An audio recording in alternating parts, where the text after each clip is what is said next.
Jamen, mit navn er Aske Bang, og jeg er filminstruktør, uddannet fra den Danske Filmskole og autodidakt skuespiller.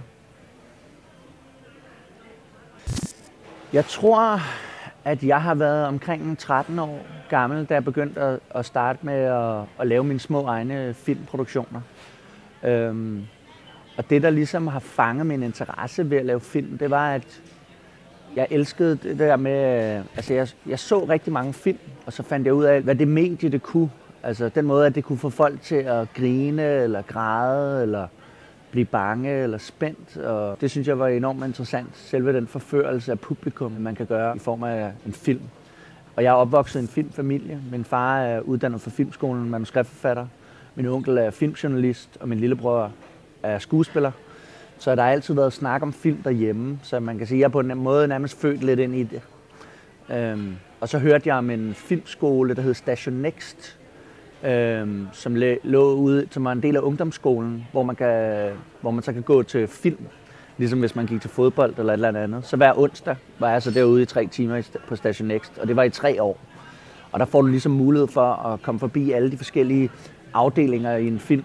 Altså du kan prøve at være fotograf og klipper og instruktør, og så kan du ligesom finde ud af, hvad der interesserer dig. Ikke? Og der tror jeg startede, da jeg var omkring 15 eller 16. Hej. Rødgaard. Undskyld, kan jeg få taget billedet sammen med statsministeren? Ja, selvfølgelig. Vi skal på patrulje om lidt, så jeg når ikke at se den tale.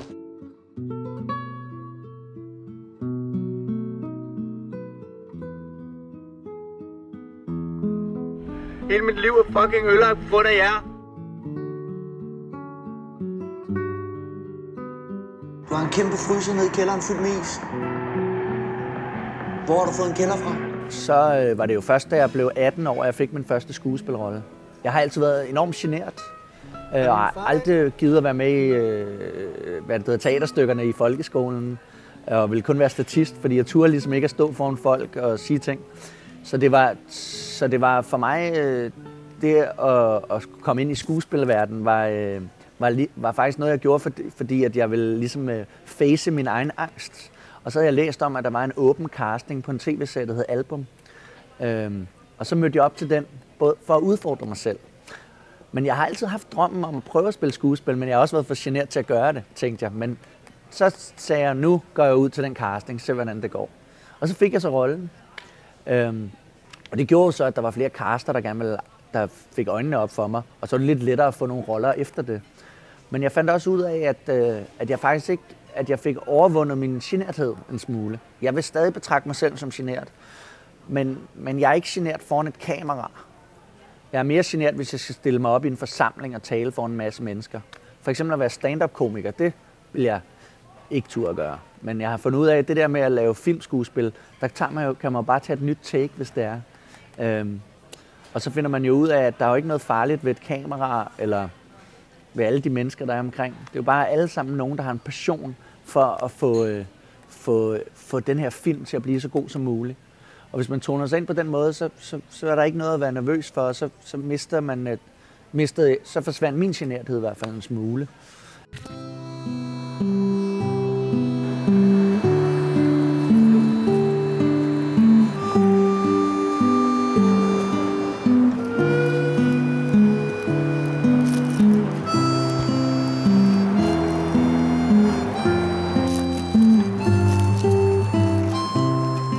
Søge ind på Filmskolen som instruktør, så skal du have en film, som du skal søge med.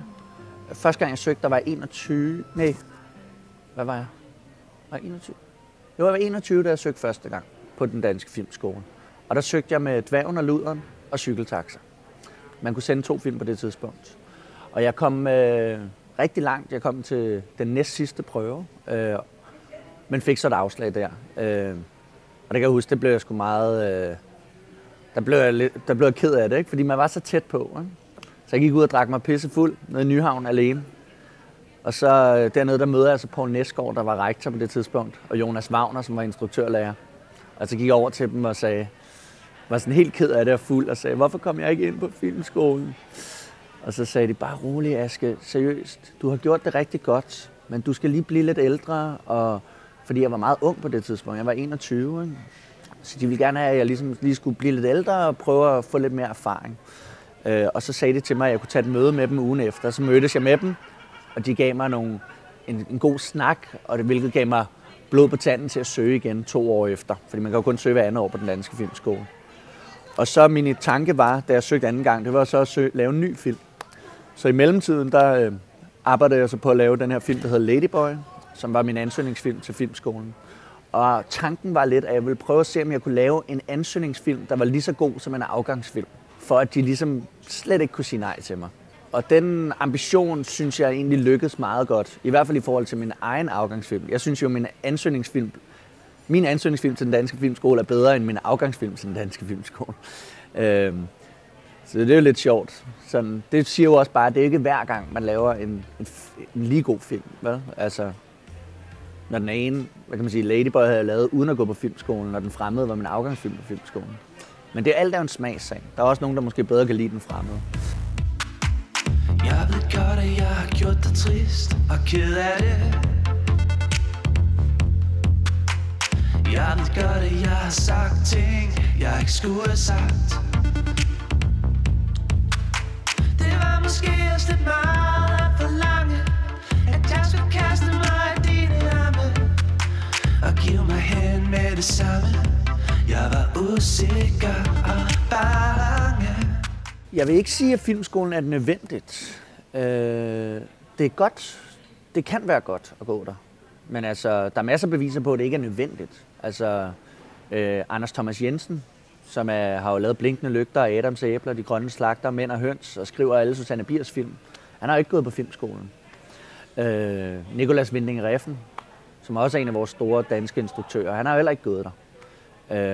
Og man kan garanteret nævne mange flere.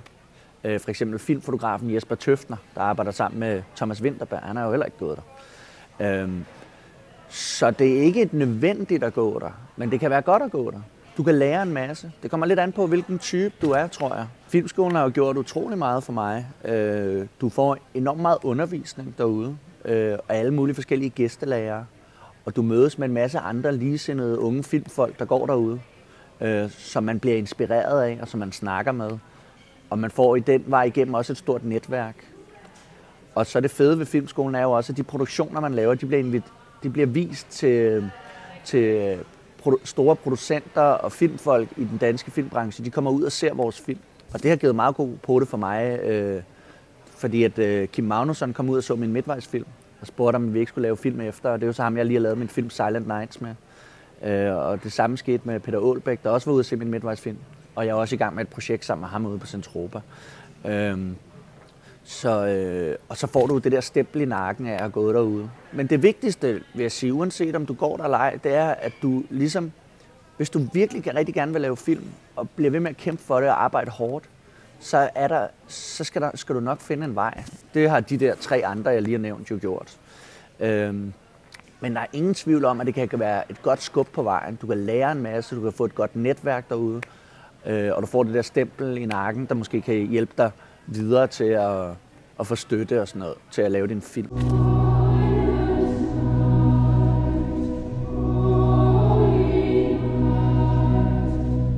Ideen til Silent Nights kom fra min far, som er manuskriptforfatter. Han kom over og sagde til mig, han havde en idé til en film mellem en illegal immigrant fra Afrika og en dansk pige, der arbejdede nede på et herberg.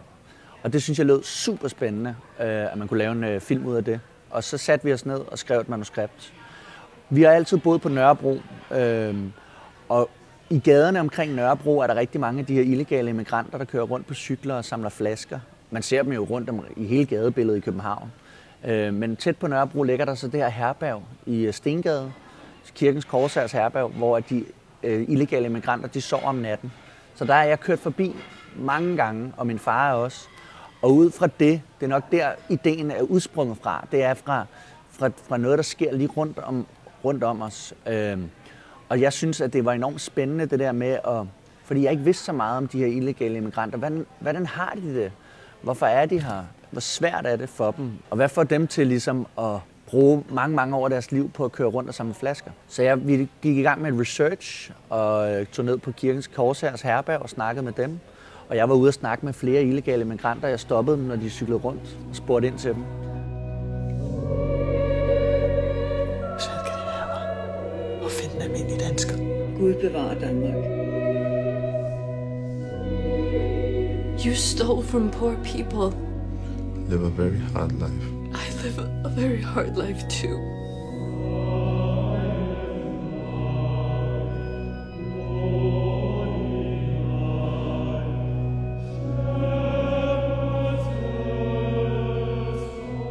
Filmen, vi søgte først New Danish Screen, som er en ordning herinde på det Danske Filminstitut, hvor vi desværre fik et afslag. Og så søgte vi så bagefter Filmværkstedet, hvor den også fik et afslag. Men vi troede så meget på filmen og havde så meget lyst til at lave den, at vi besluttede os for at lave den for mindre penge, end hvad vi så havde tænkt. Og der har Kim Magnusson så selv kastet penge i, og jeg har også kastet penge i, og min onkel har kastet penge i. Og så er den blevet lavet sådan, at alle har arbejdet gratis. Vi ville jo gerne, vi havde håbet, at vi kunne betale alle løn, men det kunne vi ikke, da vi ikke fik støtte. Så den er simpelthen finansieret ud af egen lomme fra forskellige partnere. Og den har vel kostet, jeg tror, den har kostet omkring 120.000 at lave, eller sådan noget af den stil. Jeg ved det ikke præcist, men noget af den stil, kunne jeg forestille. Filmen er jo produceret af M&M, som er et filmselskab af Tivi Magnusson og Kim Magnusson. De er far og søn. Det er Kim Magnusson, der er connected direkte på det her projekt som producer. Kim, han har tidligere været nomineret op til flere gange, og han har faktisk vundet 2 Oscars. Han har selv gået på filmskole over i USA. Og det han gjorde med den her film, det var, at han sendte den over til en biograf i USA, hvor den så kørte en uge. Og derfra, der kan du ligesom indstille den. Altså sende den ind, ligesom man sender den ind til en filmkonkurrence. Og så sidder der en jury og udvælger. Og de udvalgte den så til at blive indstillet. Og derfra så skal den så, sidder juryen så i næste trin, der er de så, de skal shortliste den. Så vælger de så 10 film ud af flere hundrede film. Og så efter det, så skal juryen så ind og stemme igen, hvor de så nominerer filmen. Ikke? Og det er så der, vi er nu. Og nu skal juryen så endnu en gang ind og stemme, og så finde ud af, hvem de vil have, der skal vinde.